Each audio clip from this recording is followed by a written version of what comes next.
लम्बोदरं सुन्दरमेकदन्तं रक्ताम्बरं त्रिनयनं परमं पवित्रम् ओद्ददिवाकर्णिभोज्ज्वलकान्तिकान्तं विघ्नेश्वरं सकलविघ्नहरं नमामि। नमः परमहंसस्वादितचरणकमलचिन्मकरन्दाय भक्तजनमानसनिवासाय श्रीरामचन्द्राय कृष्णत्वदीयपदपङ्कजपञ्जरान्ते अद्यैव मे विशतु मानसराजहंसः प्राणप्रयाणसमये कफवातपित्तैः कण्ठावरोधनविधौ स्मरणं कुतस्ते। नारायणं नमस्कृत्य नरं चैव नरोत्तमं देवीं सरस्वतीं व्यासं ततो जयमुदीरयेत्। ध्याये नित्यं महेशं रजतगिरिनिभं चारुचन्द्रावतंसं रत्नाकल्पोज्ज्वलाङ्गं परस्मृगभराभीतिहस्तं प्रसन्नं पद्मासीनं समन्तास्तुतममरगणैर्व्याघ्रकृत्यं वसानं विश्वाद्यं विश्वबीजं निखिलभयहरं पञ्चवक्त्रं त्रिनेत्रं करचरणकृतं वा कायजं कर्मजं वा श्रवणनयनजं वा मानसं वा अपराधं विहितमविहितं वा सर्वमेतत्क्षमस्व। जय जय करुणाब्धे श्रीमहादेव शम्भो। श्रीलक्ष्मीनाथ समारम्भां नाथयामुनिमध्यमाम् अस्मदाचार्यपर्यन्तां वन्दे श्रीगुरुपरम्पराम्। अञ्जनानन्दनं वीरं जानकी शोकनाशनं कपीशमक्षहन्तारं वन्दे लङ्काभयङ्करम्। भक्ति भक्त भगवंत गुरु चतुर्नाम वपुए किनके पद वंदन किए नासत विघ्न अनेक। बोलिए शाम सदा शिव भगवान की जय। पावन शिव महापुराण की जय। परम मंगलमय परात पर अखिलेश्वर अचिंत कल्याण गुणगण निधान सर्वेश्वर सर्वाधिपति श्रेष्ठ आचरणवान प्रजा के सुखदाता विज्ञान के पूर्ण ज्ञाता देवाधिदेव जगत नियंता जगदीश्वर पंच तत्वोत्पादक विश्वेश्वर मंगल करता श्री सांब सदाशिव भगवान के पावन चरण अरविंदों पर कोटशः नमन नतमस्तक वंदन एवं अभिनंदन। पराम्बा भगवती जगदीश्वरी शंकर शिव प्राण वल्लभा जगत जननी माँ जगदम्बा माता पार्वती जी के पावन चरण अरविंदों पर कोटशः प्रणति। भगवान शिवाय शिव शंभु का यह शब्दमय विग्रह शिव महापुराण को कोटि कोटि प्रणाम। समस्त भूतादिक सिया राम मैं सब जग जाने करहूँ प्रणाम जोर जुग पाने। कल्याण स्वरूप शिव शंभु का यह पावन कल्याणकारी पावन शास्त्र शिव शास्त्र पर प्रवेश करके हम सब शिव कथाना को तैयार करने के लिए समय अनुसार एक स्थान पर जुड़ते हैं। अभी पूर्व में हम सब प्रथम संहिता के अंतर्गत बड़ा ही श्रेष्ठ बड़ा ही पावन चरित्र पर बने हुए हैं, जहाँ पर काद ऋषियों के द्वारा प्रश्न करने पर पुण्य क्षेत्रों का वर्णन कर रहे हैं सूर्य जी महाराज कि पुण्य क्षेत्र पवित्र पुण्य नदियाँ जिनके तट पर भजन करने से जिसके तट पर वास करने से कैसे कैसे फल की प्राप्ति होती है। बस एक बात का विशेष ध्यान दिया जाना चाहिए। यह हम सब ने पाया कि पुण्य क्षेत्रे कृतम पुण्यम बहुधारिधि मृच्छति अपुण्य क्षेत्रे कृतम पापम महद्वडपि जायते। पुण्य क्षेत्रे कृतम पुण्यम, पुण्य क्षेत्र है, अगर पुण्य कर दिया गया तो बोले कि सहस्त्र और अनंत गुना फल उसको जो है बढ़ करके प्राप्त होगा पुण्य का। अगर वहां पर पाप बन गया तो बोले कि वह फिर अनंत गुना हो करके पाप भी मिलता है और वज्र के समान हो जाता है, फिर पाप घटता नहीं है जो पुण्य क्षेत्र पर हुआ। एक श्लोक ऐसे भी आता है ना कि अन्य क्षेत्रे कृतम पापम पुण्य क्षेत्रे विनश्यति अपुण्य क्षेत्रे कृतम पापम वज्रलेपो भविष्यति। तो पुण्य क्षेत्र पर जाने के बाद पाप न हो, केवल भगवान का भजन और पुण्य आदि ही हो। इसके बाद ऋषियों ने कहा कि हे महाराज व्यास जी, सूत जी महाराज, सदाचारं श्रावयासु येन लोकान् जयेद बुधः, धर्माधर्ममयान् ब्रूहि स्वर्ग नरकादांस्तदा। अब आप हमको सदाचार का वर्णन या विवेचन करिए। तो जी महाराज, सदाचार यानी सद आचार वह जिनके द्वारा पुण्य लोकों पर स्थान प्राप्त होता है, और वह आचार जिनको करने के बाद कर्म जिनको करने के बाद नरक आदि लोगों को प्राप्ति करते हैं। तो वह हमको अब सदाचार का वर्णन कीजिए। तब सूत जी महाराज कहने लग गए कि हे महाराज, आपने बड़ा सुंदर पूछा है। सूत उवाच, सदाचार युतो विद्वान् ब्राह्मणो नाम नामतः, वेदाचार युतो विप्रो हेतैरैकैकबान्धुजः।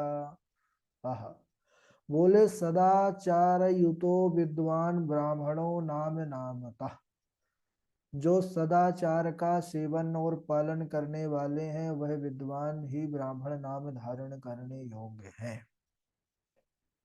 बोले जो वेदोक्त आचार का पालन करता है केवल उसी ब्राह्मण की विप्र संज्ञा होती है।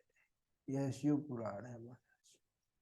यथार्थ का वर्णन कि जो ब्राह्मण वेदोक्त आचार का पालन करने वाले हैं उन्हीं की विप्र संज्ञा होती है, जिसमें स्वल्प मात्र में आचार्य का पालन देखा जाता है। और कर्म कैसे हैं?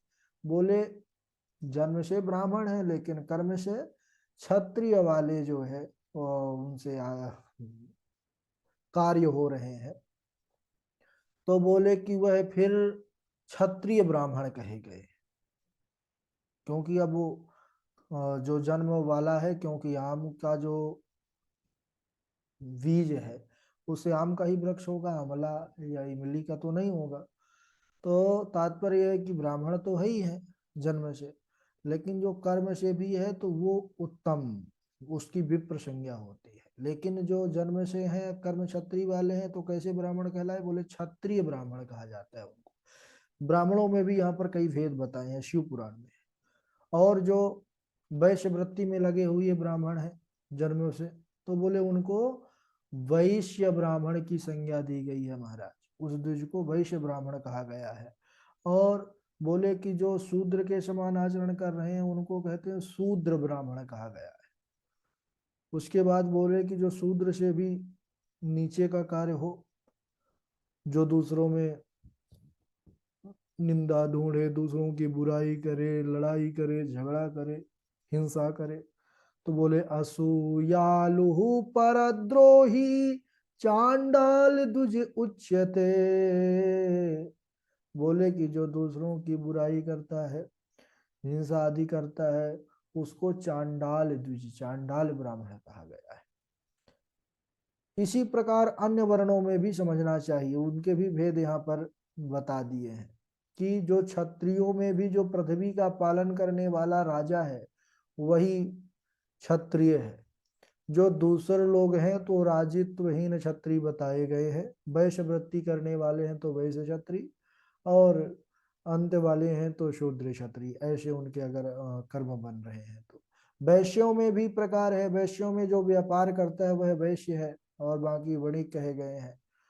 और उसमें भी वैश्य शूद्र कहा जाता है, जो शूद्रों के समान आचरण जिनके रहते हैं। लेकिन सभी, ये तो चलिए व्यवस्था हो गई वर्ण की, लेकिन सभी मनुष्यों को चाहिए कि सबके सामान्य जो धर्म है वह प्रातः स्नान करके सुंदर पूर्व में जो उदय होने वाले साक्षात नारायण है, सूर्य नारायण, उनको प्रणाम, उनको जलादि देना चाहिए।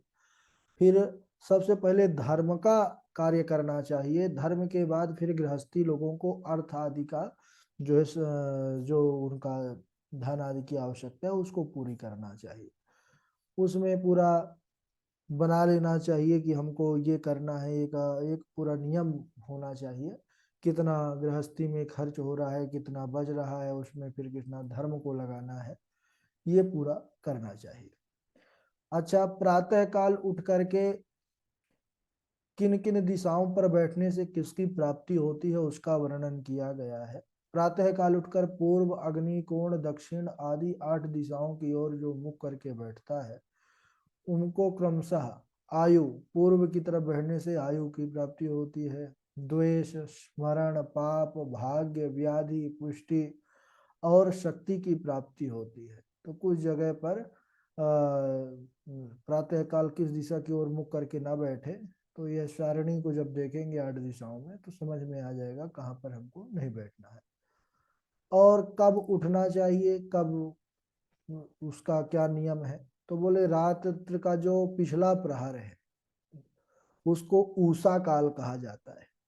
उस अंतिम प्रहर का जो आधा या मध्य भाग है उसे संधि कहते हैं। तो संधि काल में उठ करके द्विज को अपना दैनिक दिनचर्या करना चाहिए। उठ करके शौच आदि क्रिया जिसको कहते हैं, और शौच आदि क्रिया का भी यहाँ पर विशेष रूप से, वैसे तो हम संकुचित करके लिखे हैं महाराज, वहाँ तो और डिटेल से है जो खंड आपके पास होगा। तो शौच आदि का भी बड़ा नियम है कि शरीर में जो हमारा सर है वह ढका होना चाहिए शौच क्रिया के दौरान, और दिन में उत्तर विमुख होकर के, दिन में उत्तर की ओर मुख करके बैठे शौच क्रिया। अगर उत्तर दिशा में कोई रुकावट है तो दूसरी दिशा की ओर आदि करें। और मिट्टी से हाथ पैरों को धो करके शुद्ध विधिवत से करना चाहिए, बढ़िया से। मिट्टी सबसे बढ़िया है, लेकिन आजकल मिट्टी नहीं है तो मिट्टी के स्थान पर वही जो शैम्पू साबुन जो हमको मिलता है उसी का प्रयोग करें। कहाँ करें, मिट्टी तो ढूंढने से नहीं मिलती है शहरों में महाराज। तो फिर दंत शुद्धि करना चाहिए, दंत धावन की एक प्रक्रिया है। दंत शुद्धि के बाद जो है मंत्र के द्वारा स्नान करना चाहिए, मंत्र होता है स्नान का। फिर शुद्ध वस्त्र धारण करें, वस्त्र भी जब धारण करें उनको भी शुद्ध होना चाहिए। समय समय पर बढ़िया उसको धुल करके शुद्ध करके और जो है पूजा पाठ के लिए धारण करें। तिलक अपने इच्छा अनुसार, शैव है तो भस्म धारण करें, वैष्णव है त्रिपुंड धारण करें, ऊर्ध्वपुंड धारण करें, जैसा हो। उपासक हैं तो रोली कुमकुम। तो तिलक के कई प्रकार हैं और कई संप्रदाय के अलग अलग अपने तिलक हैं। तो तिलक धारण करना चाहिए, तिलक का महत्व है। तिलक के बाद संध्या वंदन करना चाहिए। गायत्री मंत्र का जाप है विप्र को अवश्य करना चाहिए। सूर्य भगवान को अर्घ्य भी देना चाहिए। संध्या समय पश्चिम की ओर मुख करके तथा प्रातः एवं मध्याह्न के समय पूर्व की ओर भगवान सूर्य नारायण का ध्यान करते हुए इस क्रम को करना चाहिए। और तीर्थों का भी आवाहन करना चाहिए इस दौरान। भगवान सूर्य नारायण का विशेष यजन और गायत्री का ब्राह्मण को करने का नियम बतलाया गया है। तो संध्या वंदन में पूरा आ जाता है, गायत्री भी आ जाता है, सूर्योपास्थान भी आ जाता है। जो हम नित्य कर्म में पढ़ते हैं वहां पर पूरा संध्या वंदन का अच्छा पूरा विस्तृत वर्णन दिया हुआ है। और ब्राह्मण के लिए चाहिए कि नित्य प्रति 1000 गायत्री का जाप करे। 1000 गायत्री यानी 10 माला प्रतिदिन उसको गायत्री मंत्र का करना चाहिए। और 1000 बार जो गायत्री का जप करता है कहते हैं उसको ब्रह्म पद प्राप्त होता है। ब्रह्मा जी फिर बड़े प्रसन्न हो जाते हैं उसको, जो पूरा जीवन पर्यंत इस क्रम को करता है। और बोले कि इसके अलावा भी जो उतना नहीं कर पा रहा है, एक माला ही कर पा रहा है गायत्री मंत्र का, तब भी इंद्र आदि देवता उसको स्वर्ग में आदर के साथ जगह देते हैं कि कम से कम आप अपने उस क्रम को जारी रखें। क्योंकि एक गायत्री मंत्र का एक बार भी सुमिरन नहीं करने से अच्छा जो एक माला नियमित रूप से करना है वह भी विशेष सम्मान के योग्य है। सुबेत नहीं खवाया और तो चलो सुबेत नहीं खवाया। इसके बाद कहते हैं कि गृहस्थ जो है, गृहस्थ ब्राह्मण है, उसी को धर्म और अर्थ के लिए यत्न करना चाहिए।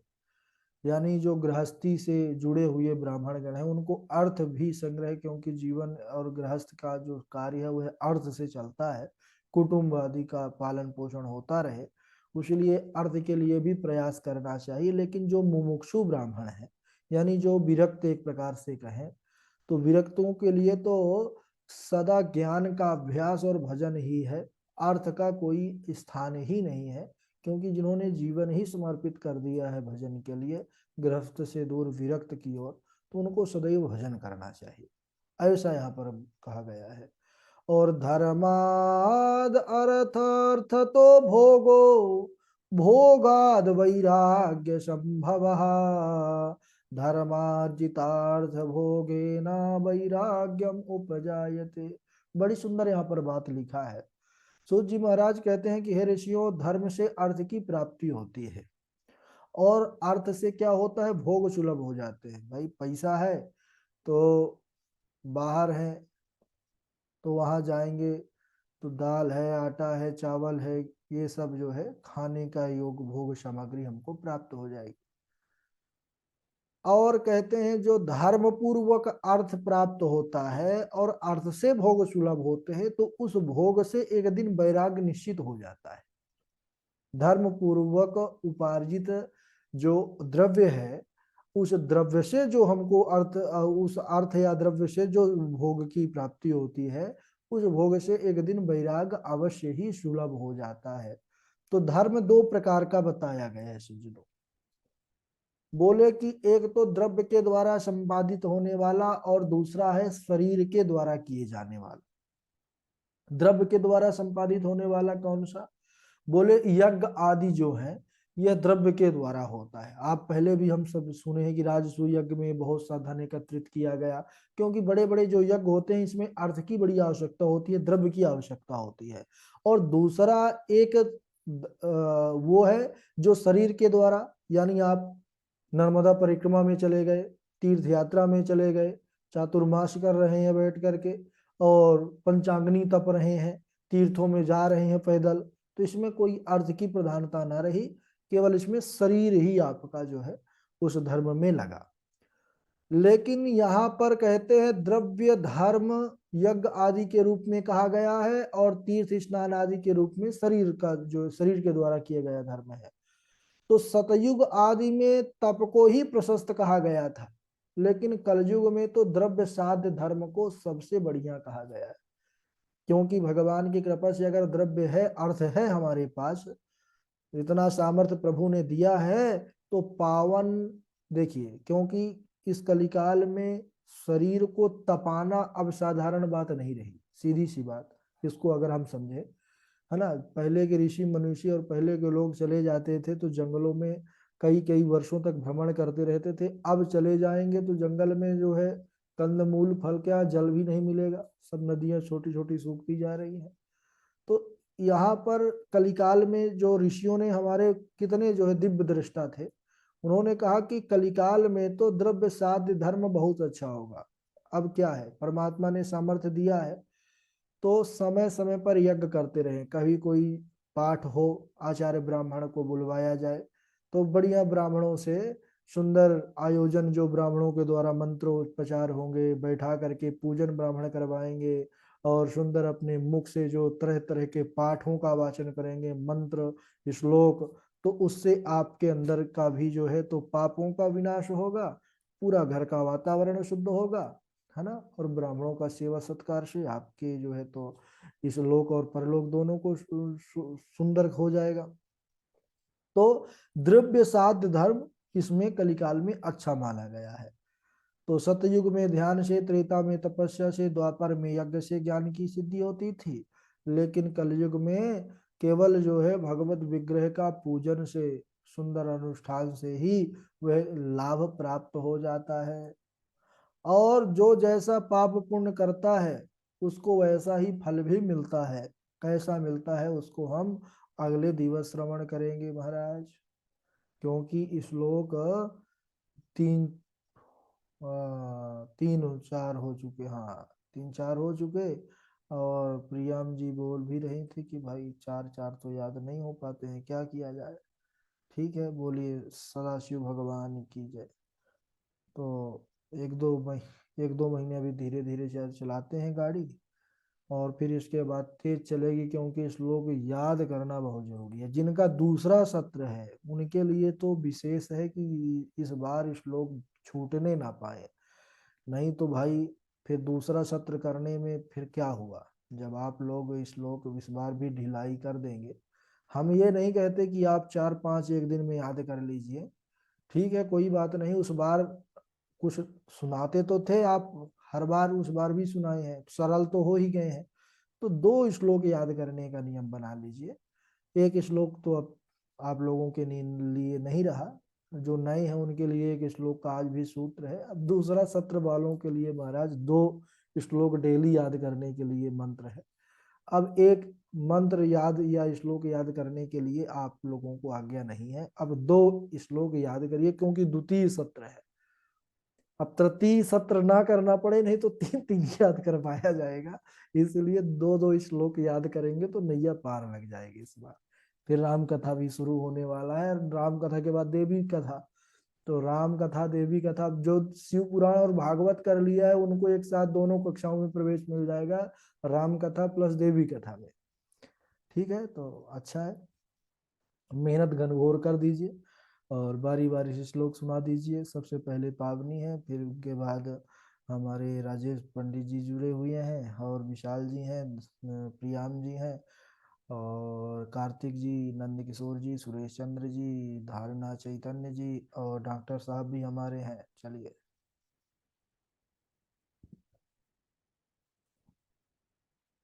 राधे राधे गुरुजी। हाँ जी। द्विजानां च नमः पूर्वम् अन्येषां च नमोऽन्तकम् स्त्रीणां च केचिद् ईक्ष्यन्ति नमोऽन्तं च यथाविधि पञ्चकोटिजपं कृत्वा सदाशिव समो भवेत् पुण्यक्षेत्रे कृतं पुण्यं बहुधा वृद्धिमच्छति पुण्यक्षेत्रे कृतं पापं महादृणवपि जायते सदाचार्यं श्यामयासु येन लोका जयेद्बुधा धर्माधर्मयान् ब्रूहि स्वर्ग नारे कदांस्तथा। राधे राधे गुरु। ठीक है पावनी जी, कथा कब से है पावनी? 16 से है? जी गुरु जी 16 फरवरी से। बहुत अच्छा, मेरठ में है इस बार? गुरु जी मेरठ के पास ही है मुजफ्फरनगर। मुजफ्फरनगर, ठीक है, मुजफ्फरनगर जानते हैं, जुड़े थे एक लोग वहां से। जी ठीक है, सुनाइए। गुरुजी प्रणाम। हाँ राजेश जी। पंचकोटि जपम कृत्वा सदाशिव समो भवेत् सदा पुण्यक्षेत्रे कृतं पुण्यं बहुधा रिद्धिमिच्छति पुण्यक्षेत्रे कृतं पापं महाद्वपि जायते। जी गुरुजी। प्रणाम गुरुदेव। हाँ जी विशाल जी। द्विजानां च नमः पूर्वम् अन्येषां च नमोऽन्तकम् अस्त्रीणां च के दीक्षन्ति नमोऽन्तं च यथावधि पञ्चकोटिजपं कृत्वा सदाशिवशमो भवेत् पुण्यक्षेत्रे कृतं पुण्यं बहुधा हृदिमृक्षति पुण्यक्षेत्रे कृतं पापं महदण्वपि जायते सदाचारं श्रावयाशु येन लोकान् जयेद्बुधा धर्माधर्ममयान् ब्रूहि स्वर्ग नरकांस्तथा। प्रणाम गुरुदेव। अच्छा अच्छा, तो अब विशाल जी आपके मित्र मुकुल जी नहीं जुड़ते हैं भाई, क्या बात जी गुरुदेव, मैंने तो उनसे जब बात हुई तो उन्होंने कहा था हम जुड़ेंगे, और लगता है फिर से बात करनी होगी उनसे गुरुदेव। है? हाँ पता नहीं, एक बार वो जुड़ते हैं नहीं, और ये जरूर कहते हैं कि हमको आप ग्रुप से बाहर नहीं कर सकते हैं, हम पढ़ेंगे ही। भागवत से भी जुड़े हैं, कर्मकांड से भी जुड़े हैं, और शिव पुराण से भी जुड़े हैं, और जुड़ते किसी में नहीं है। एक नहीं बार, गुरुदेव, मैं एक कल बार बात भागवत जी करूंगा। से शायद हट गए थे, तो जी हमको लगाए फोन, बोले गुरु जी आपने हमको जो है तो अब हृदय में स्थान नहीं दिया है लगता है। हम बोले नहीं ऐसा तो कोई बात नहीं। अरे बोले ग्रुप से आप निकाल दिए, बहुत मतलब हृदय भावुक से। व्यक्ति है गुरुदेव वो। हाँ बोले हृदय से निकाल दिए आप। हम कहे नहीं नहीं मुकुल जी ऐसा नहीं है, आप बिल्कुल मत सोचिए। चलिए, अब इनके नहीं गुरुदेव, बाद, मैं बात करूंगा कल उनसे। हाँ हाँ करिएगा थोड़ा सा। और हमारे डॉक्टर साहब सुना दे, फिर सुरेश चंद्र जी है, फिर नंद जी है। द्विजानां च नमः पूर्वमन्ये सा च नमोऽन्तकं स्त्रीणां च केचिदीक्षन्ति नमो अन्त्य यथाविधि पंचकोटि जपं कृत्वा सदा शिव समो भवेत् पुण्य क्षेत्रे कृतं पुण्यं बहुधा रिद्धिमिच्छति पुण्य क्षेत्रे कृतं पापं न दंडवपि जायते सदाचार युतो विद्वान ब्राह्मणो नाम नामते। राधे राधे गुरु जी। बहुत बढ़िया डॉक्टर साहब के बाद सुरेश चंद्र जी, गुरु जी नंद राधे राधे, राधे राधे गुरु जी। सुरेश जी प्रणाम। प्रणाम प्रणाम डॉक्टर साहब प्रणाम, बहुत सुंदर दर्शन दिया आपने आज तो, बहुत सुंदर दर्शन है। डॉक्टर साहब तो कृपा बड़ी मेहनत करते हैं, सुरेश चंद्र जी कृपा भागवत जी में भी कृपा यहाँ। कृपा बनाए रखना, कृपा बनाए रखना, ये तो इनकी, ये तो दिव्य विभूति है, हमारी संपत्ति है। हाँ बिल्कुल इस ग्रुप की संपत्ति है, ये पूरी है हमारी। हाँ जी। बहुत सुंदर है, बहुत सुंदर भाव है। बहुत बढ़िया। आपका देखता रहता हूँ वो जो है। ये सब आप लोगों की कृपा है, आशीर्वाद है भगवान का।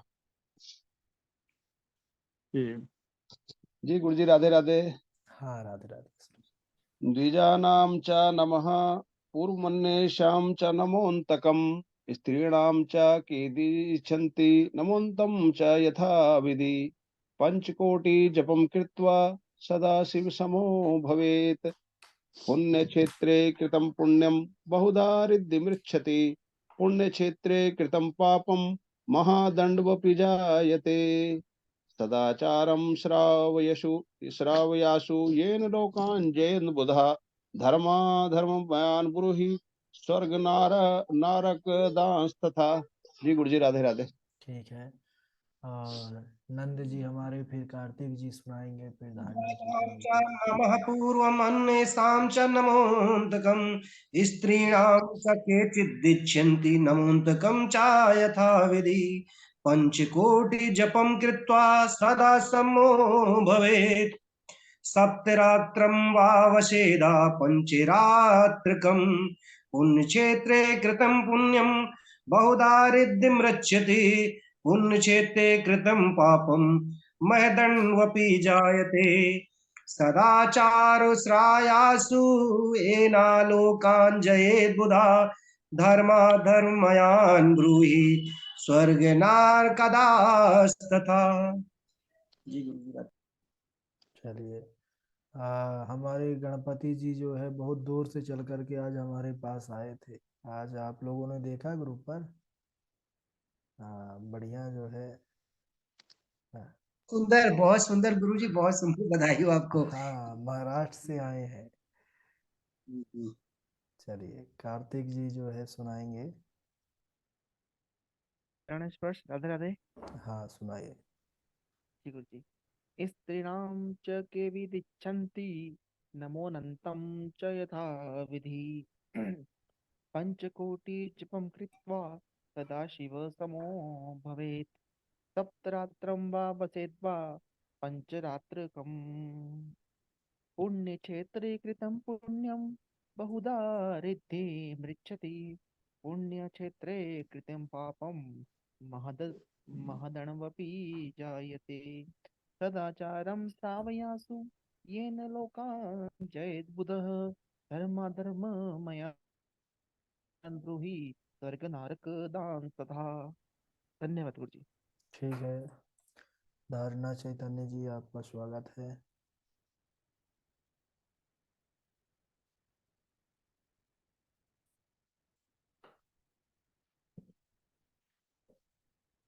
राधे राधे आचार्य जी। हाँ सुनाइए। द्विजानां च नमः पूर्वम् अन्येषां च नमोऽन्तकम् स्त्रीणां च केचिच्छन्ति नमोऽन्तं च यथाविधि पञ्चकोटिं जपं कृत्वा सदा शिवसमो भवेत् सप्तरात्रं वा वसिद्धा पञ्चरात्रकम् पुण्यक्षेत्रे कृतं पुण्यं बहुधा रिद्धिमृच्छते पुण्यक्षेत्रे कृतं पापं महादण्डवपि जायते सदाचारं श्रावयासु येन लोकं जयेद्बुधः धर्माधर्मं मया ब्रूहि स्वर्गानारकदास्तथा। राधे राधे।